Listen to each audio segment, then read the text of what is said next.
Muy buenas tardes, tengan todos y cada uno de los presentes. Saben que les ama el Señor y yo también. Bueno, les agradezco ante todo su presencia, su asistencia. Y hoy vamos a continuar viendo a los jueces. Ya dimos la introducción, pero vamos a entrar a lo que más va a enriquecer nuestras vidas, porque hay serios asuntos ahí que ver. Pero hay una advertencia también de Jesús en el capítulo 2 del libro de los jueces, como que las cosas pronto se echaron a perder o dejaron de ser.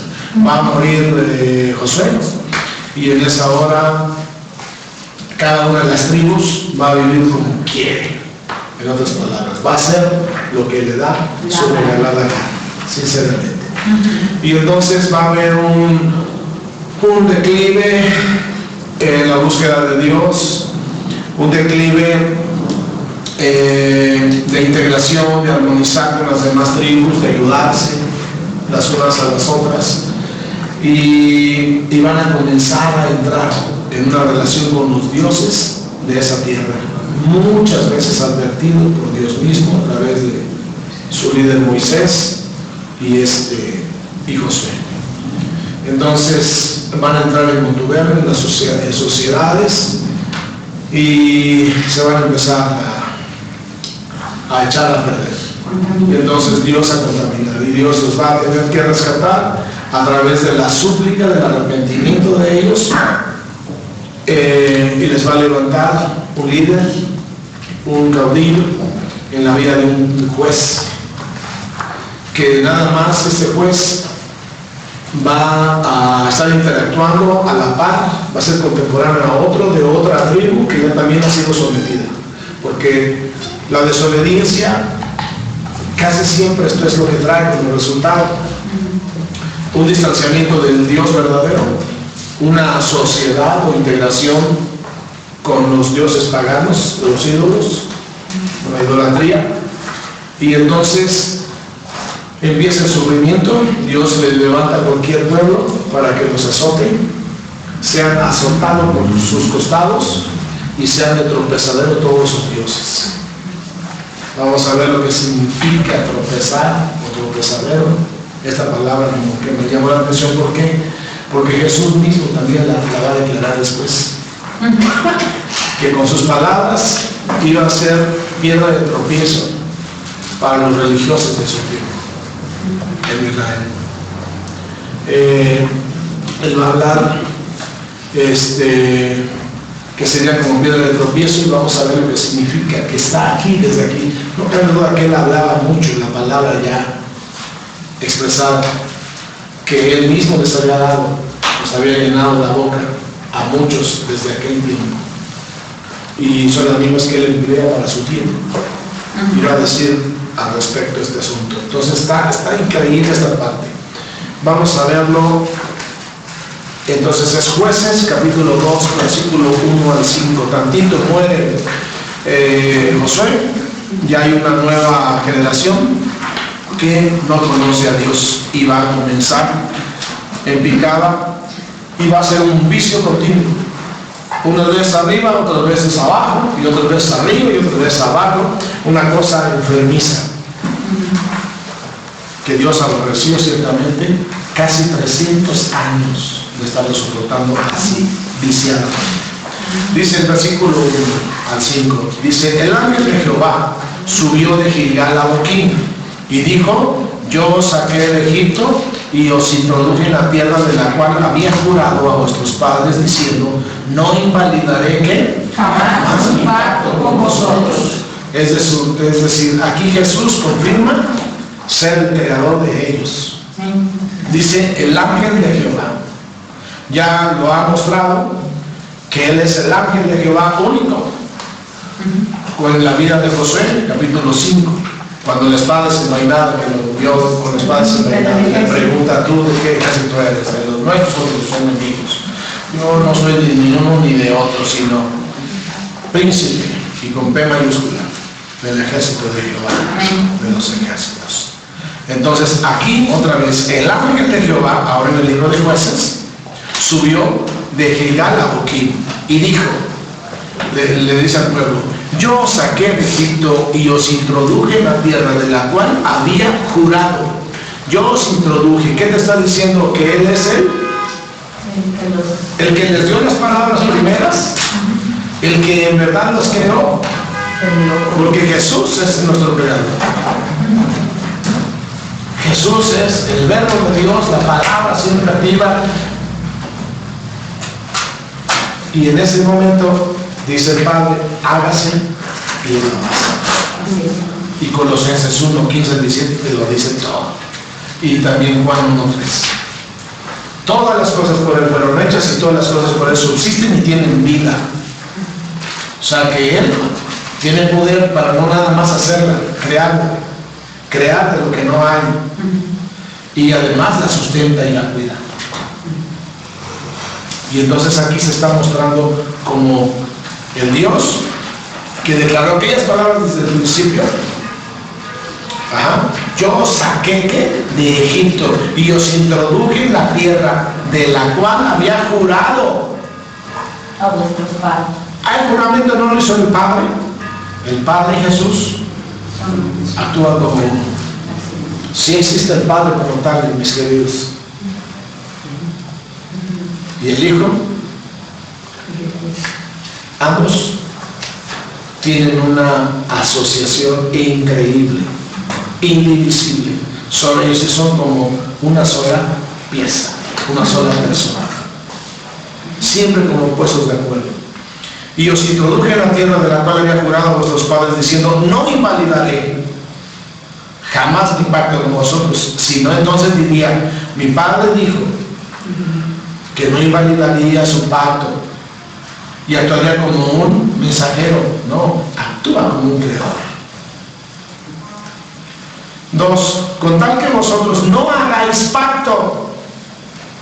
Ojo, este pacto que yo hice con vuestros padres, trátese de Abraham primeramente, lo hice en función, o sea, de darles una tierra que fluye leche y miel, pero la condicionante que no hagan pacto con los moradores de esta tierra, cuyos altares habéis de derribar. ¿Qué hizo Gedeón cuando entró en funciones? Ya está leyendo los libros de los jueces. ¿Qué hizo? Derribar el altar de Baal que estaba en la casa de su padre. Mas vosotros no habéis atendido a mi voz. No todo el pueblo cumplió. ¿Por qué habéis hecho esto? O sea, él también se pregunta. Y es más que nada para nuestro conocimiento. Pero él lo sabe todo. ¿Por qué pues habéis hecho esto si yo te prometí darte esta tierra? Ya estás dentro. Ya disfrutas de su bienestar. Pero ¿por qué no cumpliste entonces con la condición que yo puse? ¿Por qué todavía te relacionas con ellos, con los dioses paganos? Por tanto, yo también digo, entonces ahora sí dice, bueno, tú así decidiste, pues yo decido así. No los echaré de delante de vosotros. ¿A quiénes? A los enemigos que aún faltaban por conquistar. Sino que serán azotes para vuestros costados. Y sus dioses os serán tropezadero. Anoten, tropezadero viene de una palabra hebrea. Escriban M-I-K-S-H-O-L,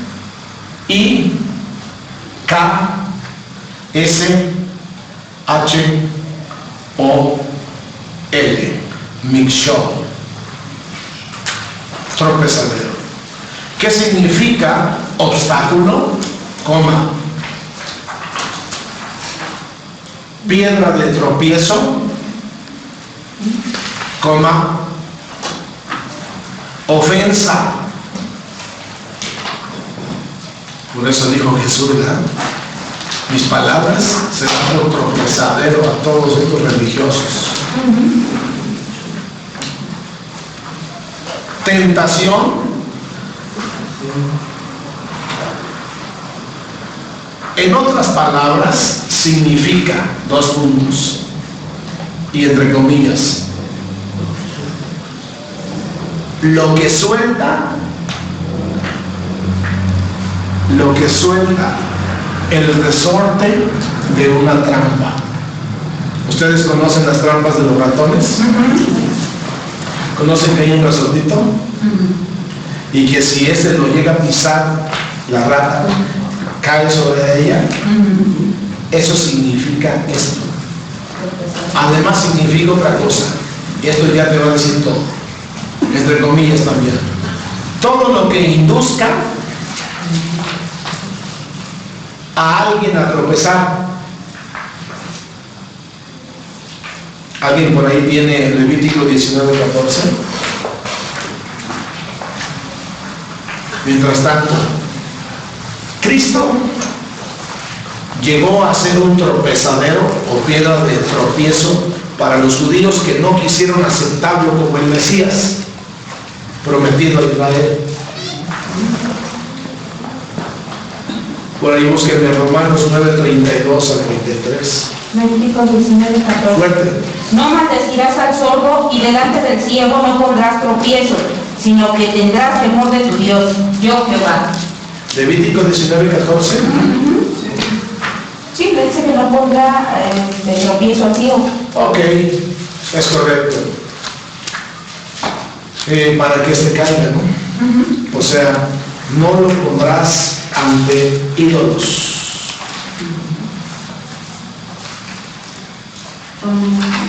O no lo tentarás presentándole otros que no son dioses.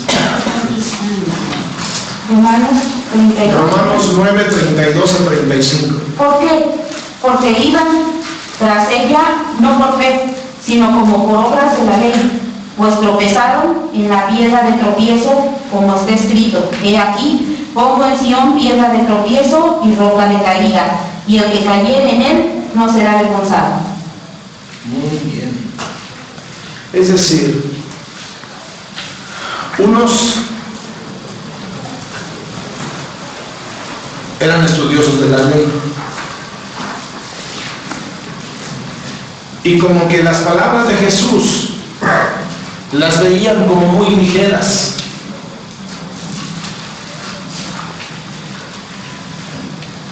Ellos decían: hay que obedecer el día de reposo. Pero Jesús les respondía continuamente: ¿qué? Si vuestro animal de carga cayera en un hoyo en un día de reposo, ¿no lo sacarías o lo dejarías ahí que se arruine, que se muera? En términos concretos les dio una patada de esta manera. El día no fue hecho para señorear sobre el hombre. El día fue hecho por causa del hombre, para bien del hombre, para que el hombre sea beneficiado. Pero ¿quién de los dos es más importante? El hombre. El día no tiene que señorear, pero los de la ley, que amaban toda la liturgia, querían que se hicieran las cosas así. Por eso el mismo dice: desde el principio, antes de que nazca o cuando nazca. Por ahí en Lucas, Mateo, que habla de su nacimiento, le están diciendo: y él será por tropezadero a muchos en Israel. Esas son las palabras del Simeón, etc. Lo descubren ustedes, capítulo 2 de Mateo. Entonces, aquí dice Jesús, en otras palabras, él viene como el ángel de Jehová. Dice: ¿no quisiste destruir los altares de estos dioses inexistentes que están metidos en la tierra que yo les he dado? Dice, bueno, ok. No los quisiste destruir del todo. Perdonaste al filisteo, escúchenlo. En el mapa, yo les pedí que me mostraran en el mapa las ciudades o tierras no conquistadas por Josué y el pueblo. Estaba la tierra de Filistea nada más, había que colorearla. Estaba la parte de arriba de Tiro y Sidón y demás, todo para arriba, todo el norte. No lo conquistaron hasta que va a venir David. Y él sí va a terminar por conquistar lo que no conquistó Josué. Va a conquistar Hamat, que es una parte de Siria. Va a conquistar hasta abajo Moab, los va a someter. Ellos están al sur, sureste, y entonces y los va a volver tributarios. Pero resulta que el pueblo le interesó más los tributos que le daban los filisteos que obedecer la orden de Dios. Aniquílenme, destruyémelo todo.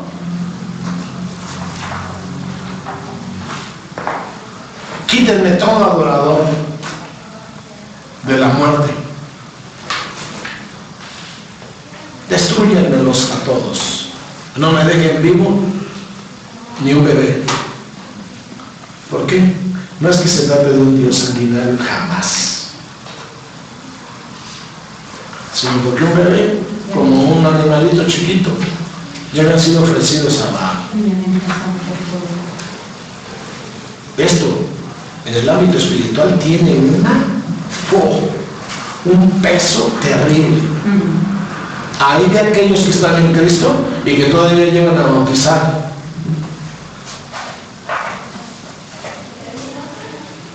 En una iglesia católica a su bebé. No tomando en serio las palabras que todo lo que hizo Jesús, el creyente, en él tiene que hacerlo, tiene que imitarlo, tiene que obedecerlo. Él se bautiza a los 33 años, 33 años, consciente de sus pecados, pero aunque él no tenía pecados, se solidarizó con los pecadores y nos mostró el camino del arrepentimiento. Significa arrepentimiento, muerte a una vida pasada y un nuevo nacimiento.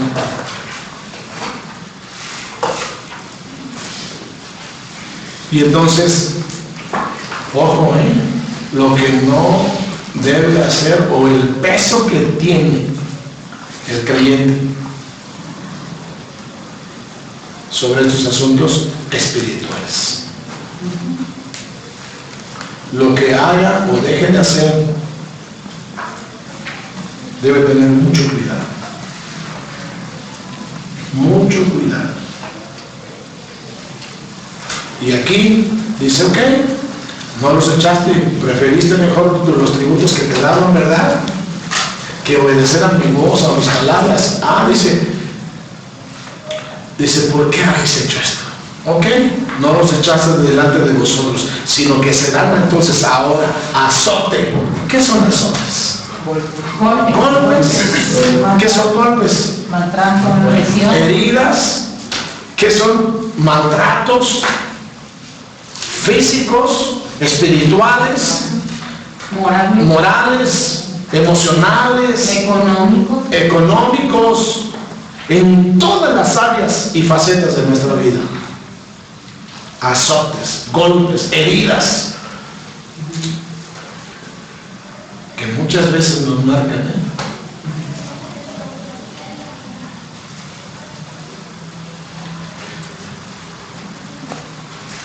Si ya te han golpeado en la vida, en esta vida, yo he recibido uno que otro golpe fuerte en todas las áreas.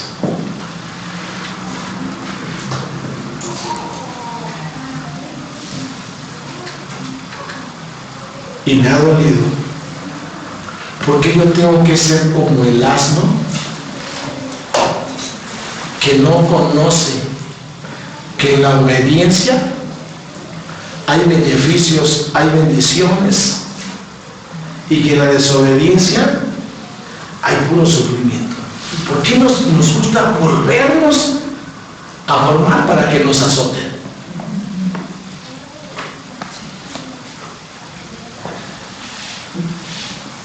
¿Por qué? Así estaba el pueblo, pero así somos nosotros también. Dice, y sus dioses os serán por tropezadero, porque cuando tú entres en el conocimiento de ellos, en su relación, en una relación con ellos,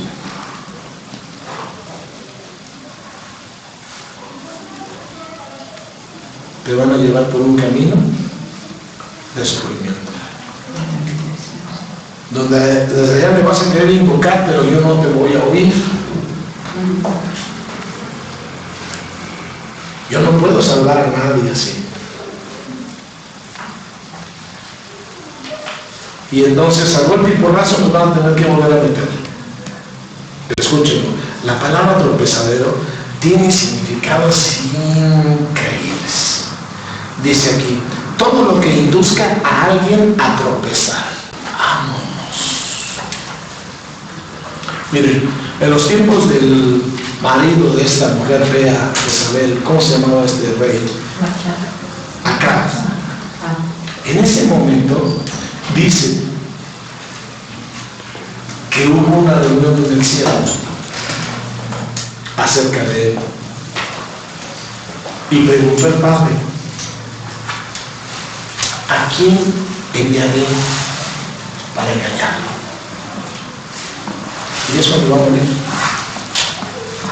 En eso sale por ahí un ángel y le dice, yo voy, yo lo engaño. Le va a hacer creer que la batalla contra tal pueblo es fácil y la va a ganar. En ese tiempo hay un rey que se llama Miqueas, el cual él detesta porque le dice a todos su consejo. Este siempre me profetiza puras cosas feas. Y ellos también les gustaba estarse rodeando de profetas que hablasen las cosas que a ellos les convenía o les gustara. Y en ese momento, ¿qué va a pasar? Si quieres, ponte de pie, ¿qué va a pasar en ese momento? En ese mismo momento, el profeta les dice, lo vuelven a consultar porque el que se le ha aliado, después le van a poner una camorriza a Dios mismo, a ese rey tan increíble como el Josafat del sur. Le va a decir, ¿tú qué andas relacionándote con ese tipo? Asociándote con ese tipo. Pues ese tipo es contrario, es un contrario, es un rival, un enemigo mío. No quiere nada conmigo. ¿Tú qué andas asociándote con él? Y tienen unos barcos que van a salir al mercado, nuevos. Todos ellos van a sufrir destrucción. Los van a destruir. En ese momento van a salir a la guerra. Y le va a ir a él también mi mano. Josafat dice que huye. Porque el otro tipo se disfrazó de un común. Acá. Bien astuto el canijo. Y entonces el que salió como bello fue nada más Josafat, vestido como tal. Pues ahí van todos pensando que él es acá. La guerra era contra acá, el reino del norte. Le van a dar alcance tantito antes, porque había un ejército numeroso detrás de él. Y en ese momento tiene mucho miedo y clama a Dios. Y Dios lo salva. El ejército enemigo ya nada más está para, ya, lanza, por escapar. Estando acá ya en descanso, tómela, le cae una flecha, perdida. Y con eso va a morir. Pero antes dijo, enciérrenme a este, y yo voy y vengo. Enciérrenme, mientras tanto no le den ni pan ni agua. Castíguenme. Micaías. Y en ese momento regresó pero muerto. Se va a cumplir lo que estaba diciendo el profeta. Entonces ahí está el engaño. Ojo, ojo, ojo, mucho ojo. Dios hasta el día de nuestro Señor Jesucristo, el día de su venida, segunda venida, no cesa de probar a sus hijos. Amén. Es su fidelidad, es su amor, es su obediencia. Escúchenlo. Hay situaciones que se nos presentan en el día a día. Hoy fui probado muchas veces y fui vencido muchas veces. Comenzó anoche la prueba y la probé. Pero yo pude verlo a él, que decía, puedes verlo esto y va a salir victorioso. Ese día me salieron muchos leones, muchos, tanto que me pegaron de un lado. Muchos leones. Me encendieron al máximo. Yo no era de los que todavía que les pegan, se tienen que ir.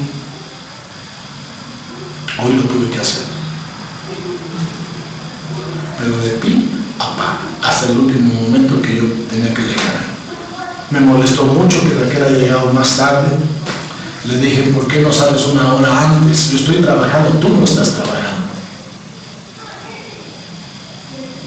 Veníamos molestos, con ganas de dejarla y salir solo para acá. Probado de pie a pa, no sé qué me espere todavía. Dijo el apóstol Pablo, no sé qué me espere de acá, no sabes. Pero una cosa me están diciendo los profetas, dicen a él, ¿no? Que me esperan prisiones. Ahora bien, en el día a día te están probando. Es cosa tuya que te des cuenta. Pero, ¿qué se necesita para darse cuenta? Es que seas sensible. Que no estés curtido de maldad, de desobediencia, como para que ya no sabes ni la hora cuando viene, ni la hora cuando viene el enemigo. Porque de esto estemos seguros. Hay muchas cosas que Él les permite para que tú seas más fuerte, más firme,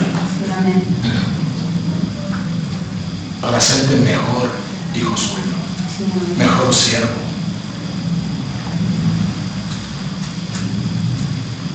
Y entonces aquí dice, lo que significa esta palabra mishor también es todo lo que induzca, subrayo, a alguien a tropezar.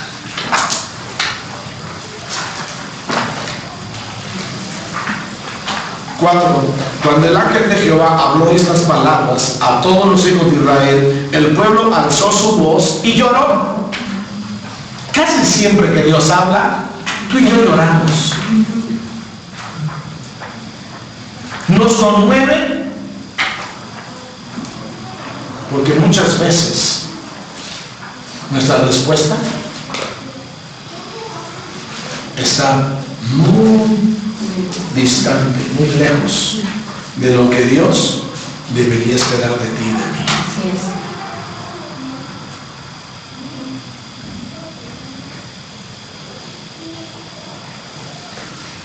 Y clamaron y llamaron el nombre de aquel lugar Boquín y ofrecieron allí sacrificios a Jehová. Ok, las razones dicen, el ángel de Jehová, el ángel de Dios, que es nuestro Señor Jesucristo, porque Él está tan estrechamente identificado con Dios mismo, con el Padre, y por cuanto apareció en forma humana, ¿dónde? Con Agar, Génesis 16:7. Con Abraham, 22:11 y 15, cuando él viene con otros dos.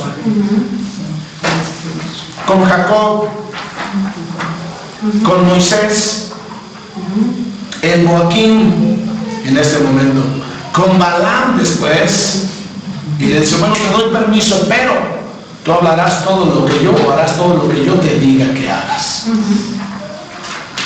Ante la invitación de mucho billete, ¿no? Por el rey Balac. Con Josué, en el 5:3 al 15 de la espada desenvainada. Con Gedeón, 6:11. Con David, con Elías, con Daniel, con José. ¿José quién? El Padre. El Padre. Los siguientes 2 siglos de la historia de Israel, después de la muerte de Josué, han sido considerados como los siglos de oscuridad en la historia del pueblo de Dios. Los siglos de oscuridad. Así se le llamarán después a 400 años de silencio, 400 años de oscuridad antes de nuestro Señor Jesucristo. Porque no hay profeta de pie que hable palabra de Dios. Entonces Dios no habló. En ese tiempo prácticamente Él no habló. Por eso le está cayendo todo este tipo de catacumbas, esta destrucción al pueblo en cada una de sus tribus. Fue una edad de confederación, es decir, de unión o pacto entre personas, estados, tribus, libertina o libertinas entre las 12 tribus de Israel, con poca consideración a un gobierno central. Cada uno se gobierna, bueno, y entristecida ocasionalmente por guerras civiles entre determinados grupos de familias de las tribus, una tribu contra otra. Esa es una guerra civil. Es decir, cada tribu vivía y hacía lo mejor que le parecía. La opresión, esclavitud y hasta cierto punto conquista de otros pueblos va a llevarse a cabo de manera independiente de las demás tribus. O sea, al mismo tiempo es azotada una, es conquistado por un pueblo, otra tribu también de otro lado va a ser igualmente sometida por otro pueblo al mismo tiempo. Todas estas batallas con derrotas se van a dar al mismo tiempo que las otras tribus están siendo sometidas. Los jueces de esta era no deben considerarse primordialmente como árbitros judiciales con el encargo de decir puntos de ley o para dirimir disculpas entre el pueblo. Eran antes que todo jefes militares. Cada uno de los jueces eran jefes militares que llamaron la atención popular debido a ciertas proezas, y quienes, por virtud de considerarse héroes militares, ejercitaban también algún dominio político o influencia. O sea, eran personas destacadas, no era cualquier burro. Algunos de ellos estaban muy distantes de ser de carácter ejemplar, adquiriendo prominencia solo debido a las demandas de aquel tiempo. Pocos jueces adquirieron prominencia nacional, o sea, a nivel país. La mayor parte de ellos eran conocidos y respetados solamente en la tribu a la que pertenecían, pero no en todas. Por esto la cronología de este periodo está llena de toda clase de problemas.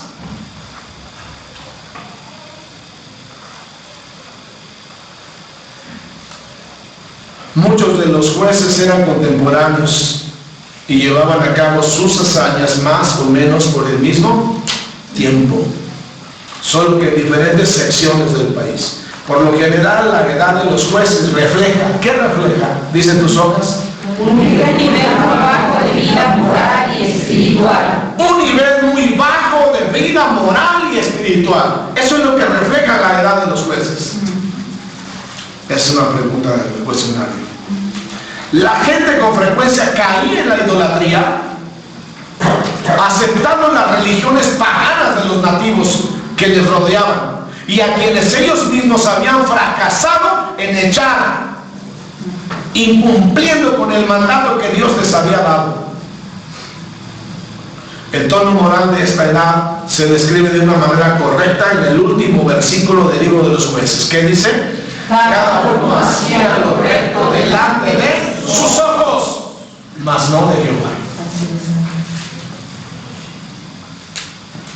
Durante todo el tiempo que Josué vivió, y cuando todavía los ancianos que habían sido testigos de las obras maravillosas de Dios al atravesar el Jordán en seco, al conquistar la tierra de Canaán, la gente permaneció relativamente leal a Jehová. Pero tan pronto vino otra generación que no conocía al Señor. El modelo recurrente de todo este periodo se da en el segundo capítulo de los jueces, cuando la gente se olvidó de adorar al verdadero Dios. Entonces la calamidad nacional le rodeó por completo. Sus enemigos los acecharon continuamente por las fronteras de Palestina, como si los conquistadores fueran otros, y los invadieron hasta conquistar la tierra y poner a las tribus bajo tributo. Ah, caray, se invirtió. Después la gente se arrepentía y pedía la misericordia de Dios, hasta que Jehová mismo les levantaba un libertador o juez. Mientras este juez y los de su generación vivían, había una verdadera vida con el Dios vivo y por lo tanto un periodo de paz. Esto nos enseña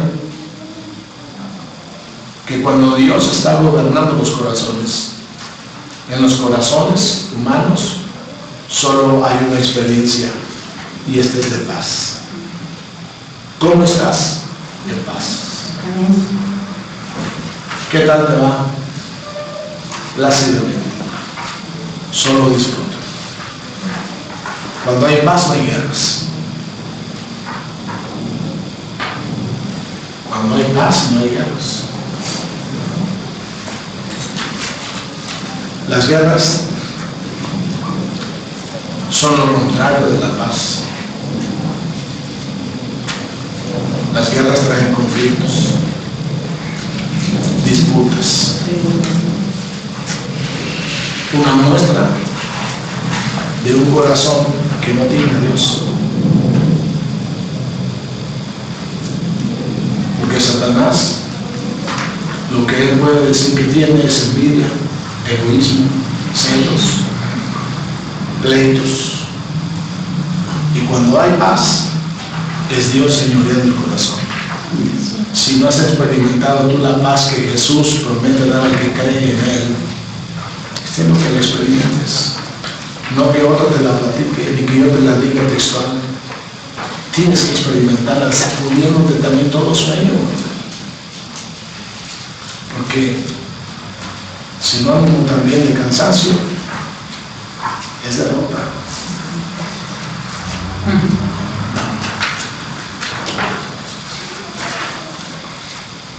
Sea que luchemos, que estemos en guerra, pero en una armonía con Dios, para que sepamos que Él lucha con nosotros y por nosotros. Amén. Y no sea que en tu lucha solamente tú seas el protagonista y al rato seas el protagonista.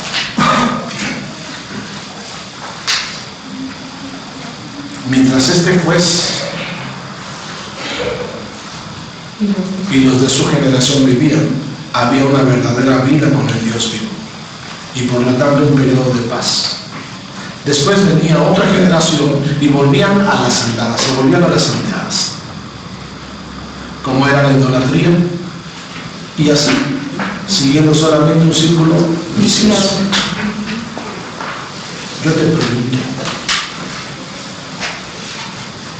Cuando tenemos regresiones, por así llamarlo, no malinterpretes, pero cuando tenemos retrocesos, ¿qué tan placentero es? ¿Qué tan placentero es? ¿Pero qué haces por no tenerlos? ¿Sí ya está todo ganado? Es correcto. Quiero decirte que también has sido perdonado en tus pecados futuros. Pero también pues, vive como tal. No vivas acrisolado todo el tiempo, siendo golpeado por la conciencia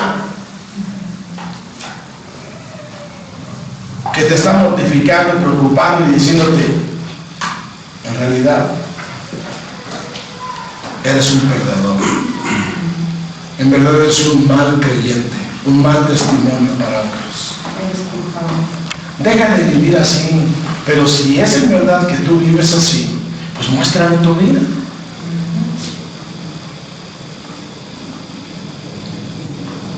La vida nuestra está para ser victorioso Dios en cada una de las esferas, circunstancias en las que nos movemos. Amén.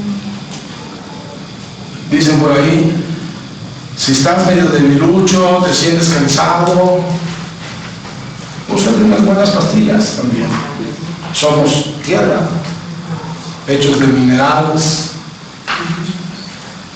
Y si no te resuelve este asunto, entonces la cosa está más para adentro. Ahí, dale derecho a Dios y que en verdad Él venga y te resucite. Pero baste de andar cargando de cobija. No avergüences más a tu Señor. Sabes que en el ámbito espiritual hay muchas pláticas horrorosas como estas. Si ya no nos acusan directamente ante la presencia de Dios, porque le cerraron la puerta a Satanás en cuanto el Señor Jesús regresó al Padre.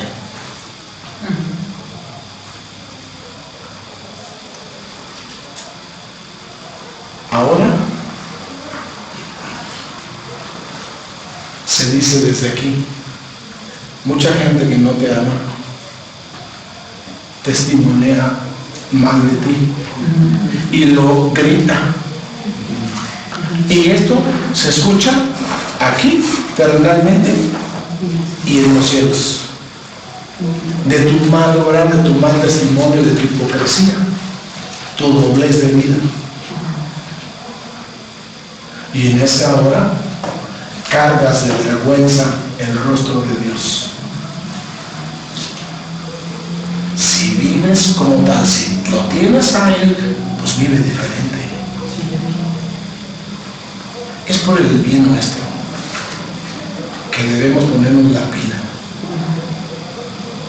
Y si algo tenemos que hacer, hagámoslo hoy, ahora, no mañana.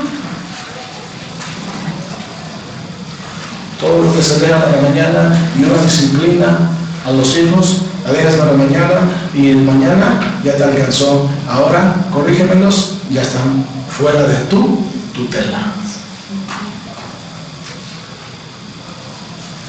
Ya no puedes. Y Él un día nos va a preguntar. Háblame de los dones que yo te confío. Dame cuentas. ¿Dónde está tu esposa? ¿Dónde están tus hijos? Él habla con la cabeza. Así es de Adán. Entonces, aquí hay mucho que hablar. No entremos más en ese círculo vicioso. De una vez y por todas, salte ya de ahí. ¡Salte! Y si no, invítame, yo te doy una patada tan fuerte. Sí, Señor, en tu nombre. De veras, a veces no sé si esto es lo que necesite tu vida. Yo me fastidié, me cansé. No podemos más soportar una vida así.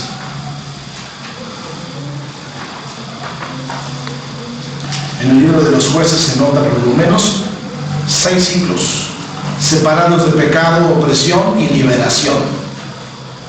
Estos no están en conexión de manera cronológica, como lo hemos venido oyendo, sino más bien en un grupo de cuadros históricos, a través de los cuales nos describen fielmente la condición del país, la gente y los tiempos aquellos.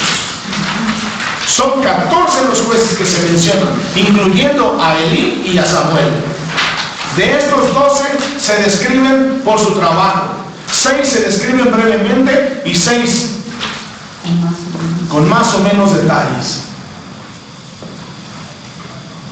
Los 6 ciclos son los siguientes. 1. La opresión de los de Mesopotamia.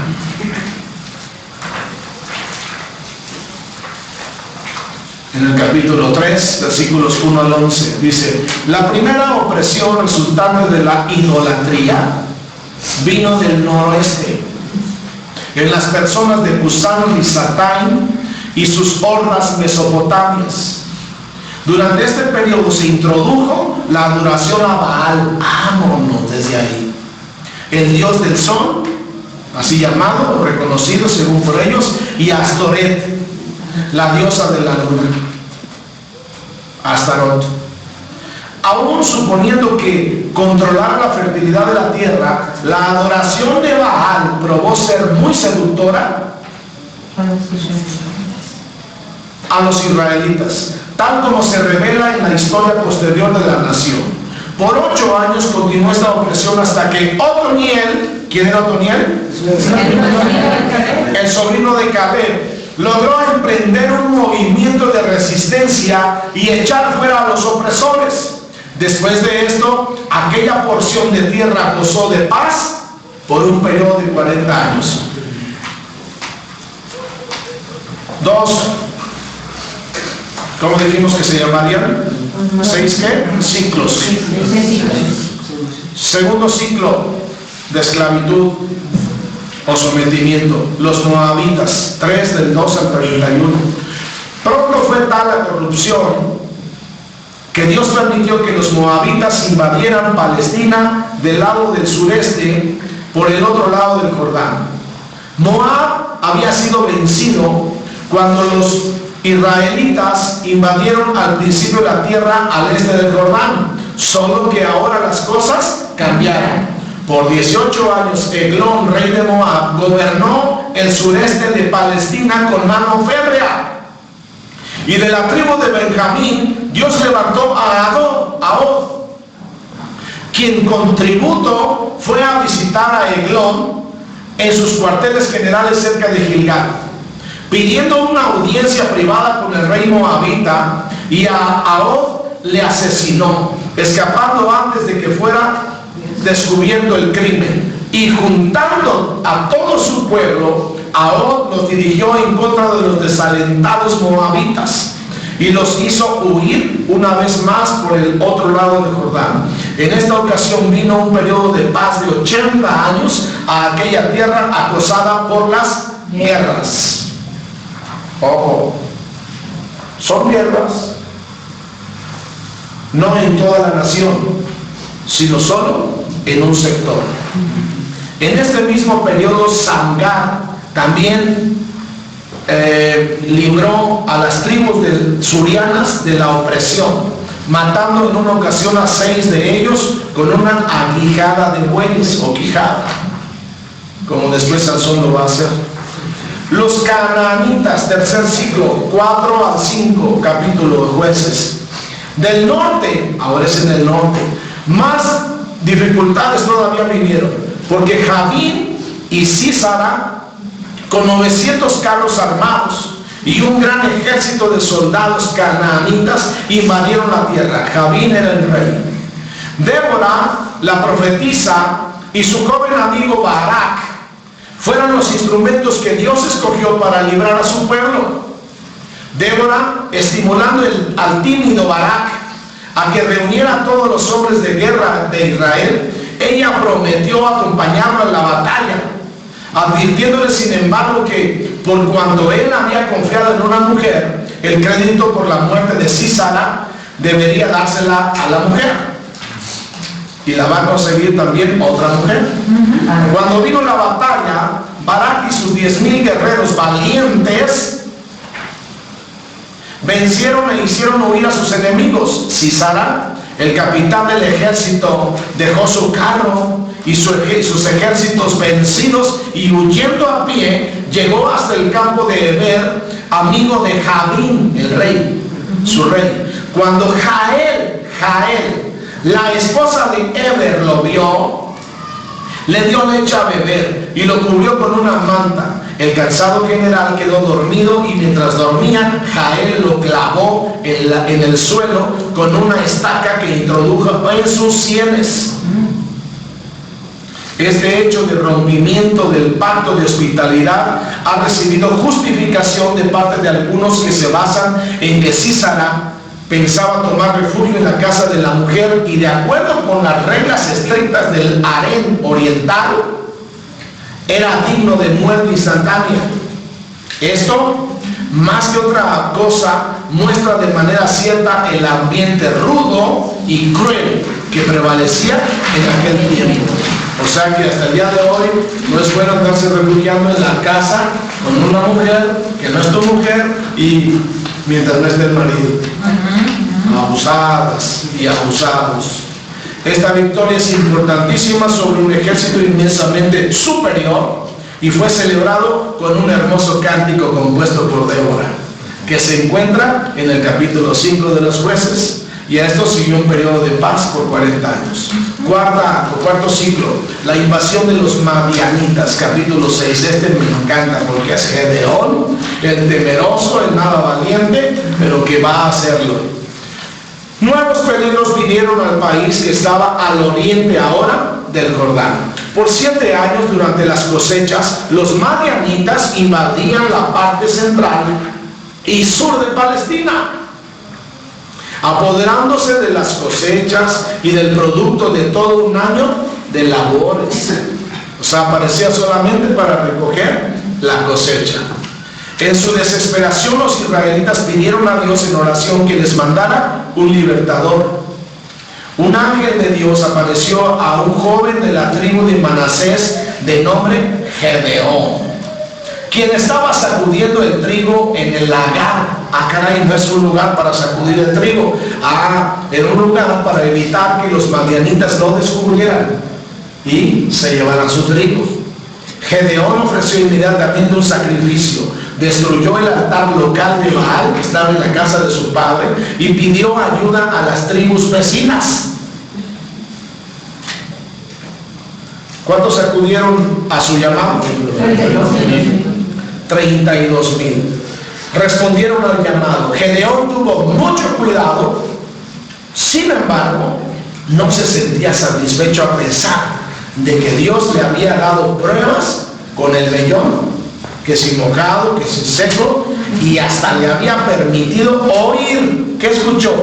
Una predicción pesimista del fracaso que les venía a los madianitas, dicho por los propios madianitas. Contaban un sueño, lo que Dios traería sobre ellos.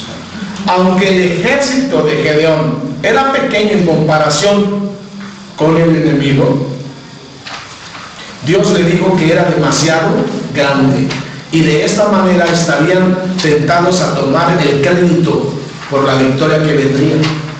Entonces Gedeón les pidió que todos los que tuvieran miedo de ir a la guerra se volvieran al lugar. Y 22,000 personas tomaron sus maletas y se fueron. Pero aún los 10,000 restantes eran todavía muchos. Obedeciendo entonces las órdenes de Dios, Gedeón los llevó al manantial cercano y los puso a beber agua. Subrayeme, los puso a beber agua. Y la anterior, los que tuvieran miedo de ir a la guerra. Ahora los pone a beber agua, donde algunos se olvidaron que eran soldados. Subrayan esa parte. Donde algunos se olvidaron que eran soldados, y se pusieron a beber agua olvidándose de sus enemigos y de que ellos eran soldados, por lo que bebieron demasiado hasta agotarse y hartarse y fueron puestos a un lado. Dicen que estos, los que fueron puestos a un lado, se pusieron como perritos a beber el agua. Eso es olvidarte del enemigo que tienes enfrente y que eres un soldado. Y aquellos que lo hicieron llevándose el agua en la mano y listos para la carrera, si en contra de o para huir, tenían que tomar de todos así, listos, preparados. Esa es la actitud de un cristiano hacia el día del Señor Jesucristo. Estemos siempre vigilantes. Nunca perdamos la identidad que Él nos ha dado, que somos soldados de su ejército. Y un soldado no se duerme. Y un soldado no se pone a descansar a sus anchas cuando el que sabe bien que el enemigo está a la puerta. Ojo, todos los creyentes en nuestros días, no se diga, hasta el día de hoy, pues, han sido puestos a un lado del camino por su vida de ociosos. Hacen todo menos el leer, el escuchar, el platicar con Dios. Todo menos eso. Y no sirve de nada. Tú estás durmiendo o estás de huevo. Y por lo tanto, no te sorprenda. Y al rato, ¿qué haces? ¡Oh, ayúdenme, por favor! He perdido a los míos, he perdido a mi familia. Ayúdenme porque perdí mi economía. Ayúdenme porque... Y yo te preguntaré, o él te preguntará, ¿qué has estado haciendo todo este tiempo? La vida de un vigilante, si tú la conoces, y si no, estoy harto de volvértela a decir.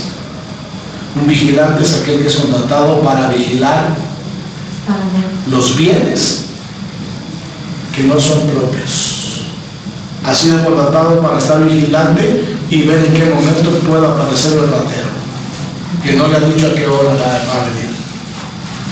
Es el que nunca se tiene que dormir, sea que se pellizque o como le hacen los traileros, muerda chile o se marihuanee.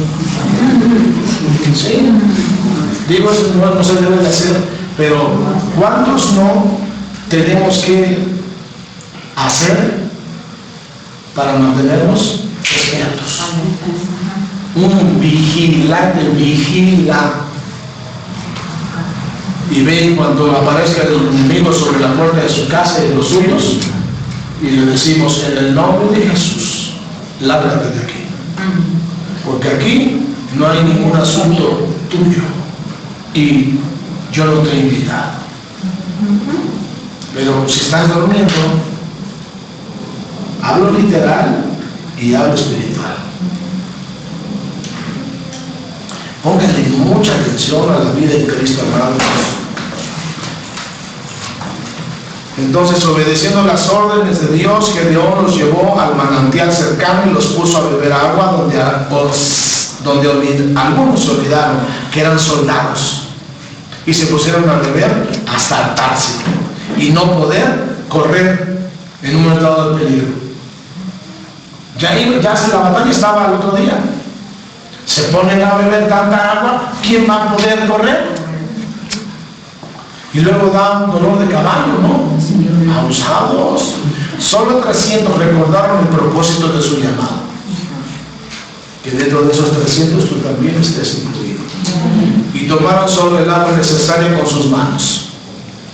Gedeón entonces proporcionó a cada uno de los 300 soldados una trompeta, una antorcha y un cántaro, con el fin de que se hiciera una linterna.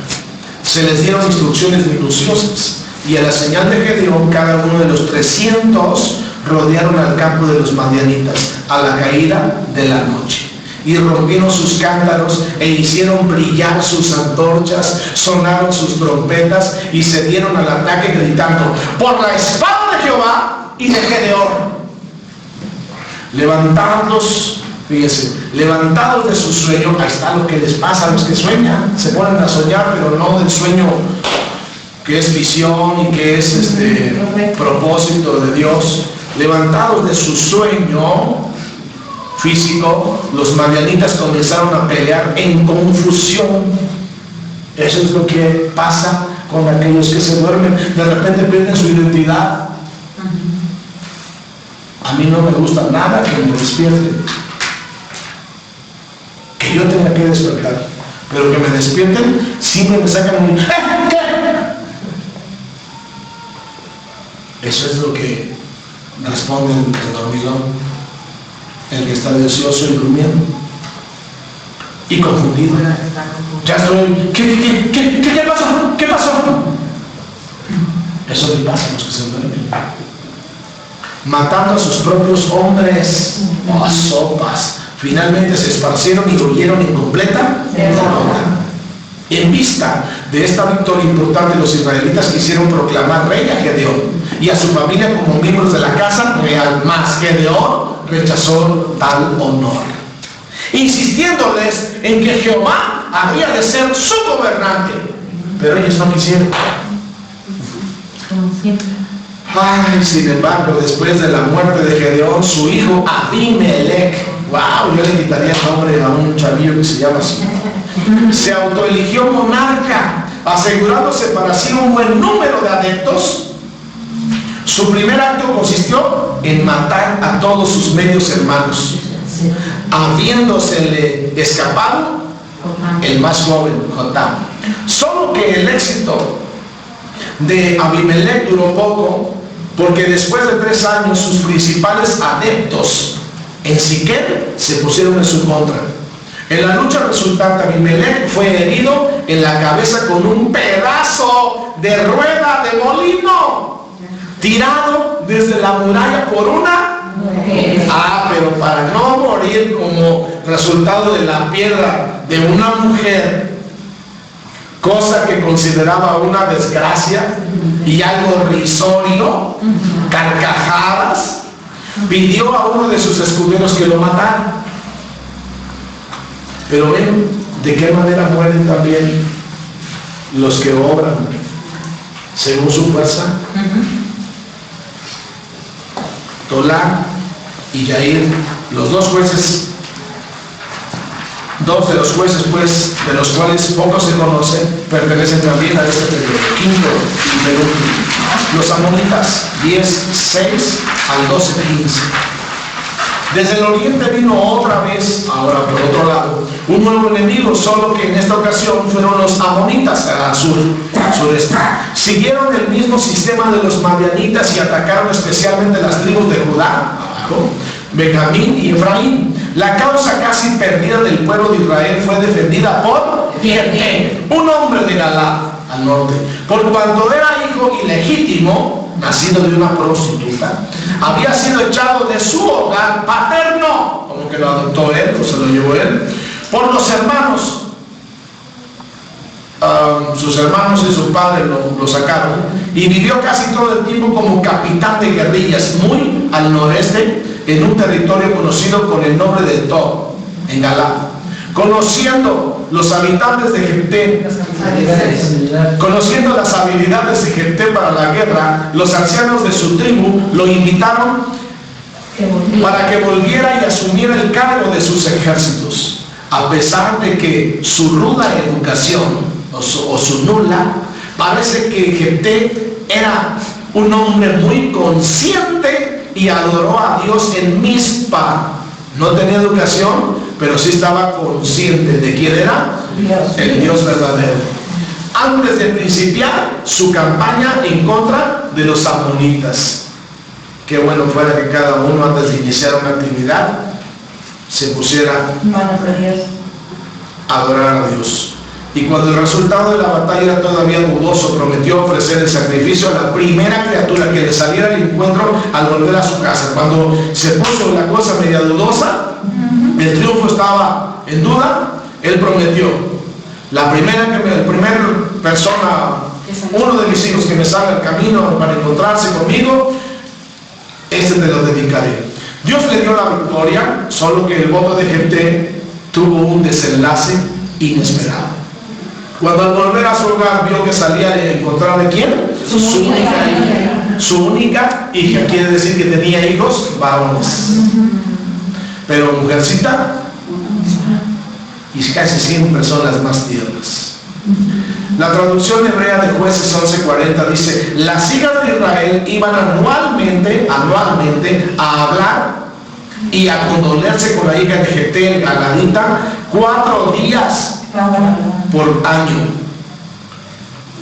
En este punto se manifestó otra vez el espíritu anárquico, que significa una sociedad sin ley, un movimiento en oposición de otro poder, es decir, tribu contra tribu. De aquella era, dice, porque los hombres de Efraín, que hicieron, desafiaron a Jefté y a los galaditas. ¿Por qué? Por unas palabras, según su alegación, que no los había invitado cuando salió a la guerra contra Amón. ¿Por qué no nos invitaste a nosotros? Te quisiste hacer héroe, quisiste el poder. La guerra civil que se siguió, los efraimitas fueron derrotados completamente. Qué bueno. Los galaditas habían capturado la única retirada, la única puerta de escape que llevaba hasta Efraín, y siempre que se encontraban con algún extraño le preguntaban si era efraimita o no. Si lo negaba, le pedían que repitiera la palabra Shibolet.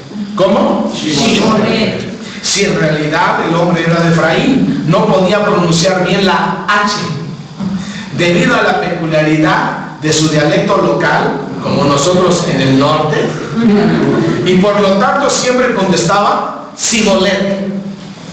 Se usó esto mismo en la pasada guerra mundial en contra del enemigo de las Filipinas, que fueron los japoneses, y que se presentaban como viajeros filipinos.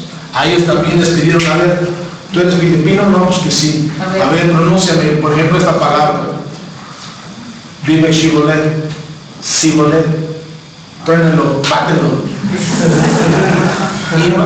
Iban, Elón y Adón, 3 de los jueces menores, pertenecen a este periodo, sexto y último siglo.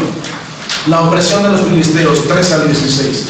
El último ataque sobre los israelitas y el más intenso vino del sureste. Desde las costas de Filistea, de cuya palabra se deriva la palabra Palestina, según la tarea que se encargó.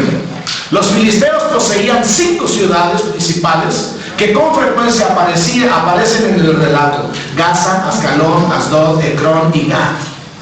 Pasaron 40 años de continuas luchas. Sansón, nacido de la promesa a Manoa y a su mujer, fue un hombre dedicado como nazareo, no nazareno, nazareo, desde su nacimiento, lo que quiere decir que su cabello nunca se había cortado o rasurado, ni nunca había de entrar por su boca vino o sidra, aun y cuando se le había dotado de fortaleza sobrehumana, mientras él permaneciera fiel a su voto nazareo. Sansón fue moralmente parecido a quién? A Jacob. Especialmente lo que se refiere a ser esclavo de la pasión sensual. Le gustaba mucho el sexo. Su primer encuentro, y los tables y las tubos y demás, su primer encuentro con los gobernantes filisteos de aquel país sucedió cuando se unió con una mujer filistea de nombre Timán, solo para después casarse con otra. En su ira, Sansón quemó el trigo de espigas de los filisteos. Estos últimos invadieron Judea y pidieron que se les entregara al malhechor. Sansón permitió que lo ataran, y en el momento que los enemigos iban a capturarlo, se libraban de sus ligaduras, matando en ese proceso a algunos millares de sus enemigos y usando también una quijada de asno que encontró cerca y mató a 1000. La alianza que Sansón hizo con Dalila, otra mujer filistea, ocasionó su caída.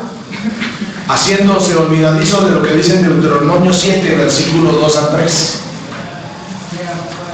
Cuando la mujer infiel, o sea, que no entremos en yugo desigual, que no le demos nuestro hijo a su hija, etc. Cuando la mujer infiel le sacó con engaños su secreto del voto nazareo, haciendo que fuera rasurado de su cabeza, el Señor se apartó de Sansón. Aquí hay un misterio, ¿eh? Y su fortaleza fue como la de cualquier hombre ordinario. Siendo fácilmente capturado, le sacaron los ojos, qué triste, y le llevaron encadenado hasta la prisión de Gaza. Cuando llegó un día de fiesta, los filisteos se reunieron en el templo de Dagón, su dios, y ordenaron que les trajeran a Sansón a fin de que se les sirviera de diversión.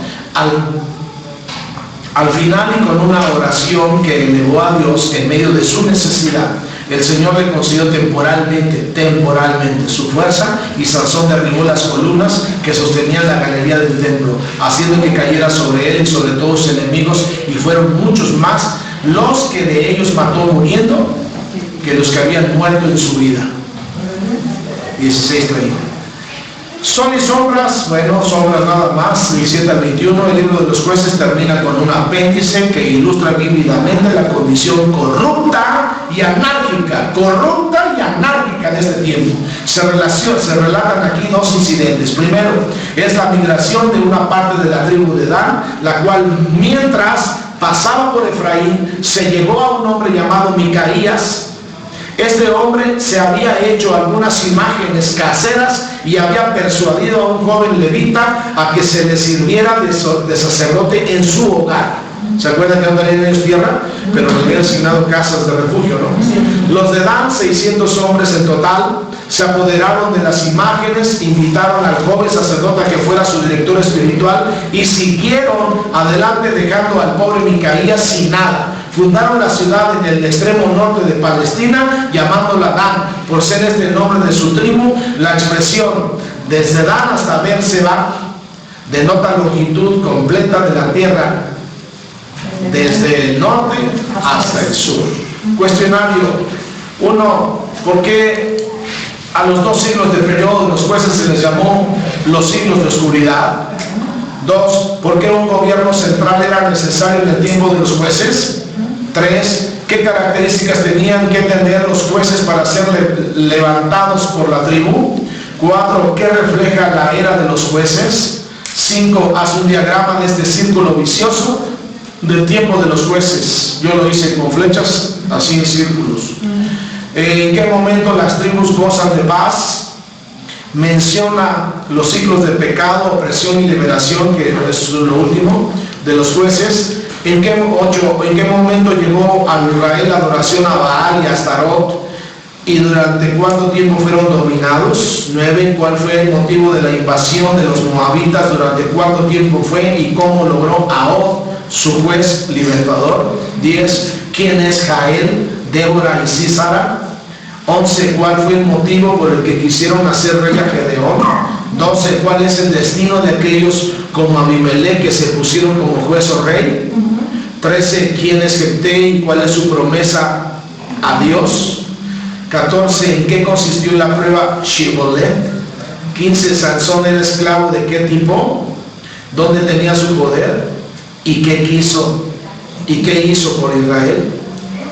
Yo creo que nada. 16. En resumen, las tribus que entraron a conquistar Canaán en los tiempos de Josué fueron conquistadores. ¿Por qué se convirtieron en conquistados? Y 17. ¿Qué refleja la edad de los jueces? Que Dios les bendiga. ¿Otra vez qué? La 17 no está, ¿sabes? Ah, ok, me la saqué de la manga de último. Y sí fue porque le di un repasón y entonces me botó. Esa debió haber sido al principio, pero ustedes la tienen ahí, la tienen, hasta se las puse en negrito. ¿Qué refleja la edad de los jueces? Ya viene la 4, ¿no? Sí. Sí, la 4. ¿Qué refleja la era de los jueces? Órale, sí. Entonces hagan caso omiso, todos a responder 16 nada más. Amén.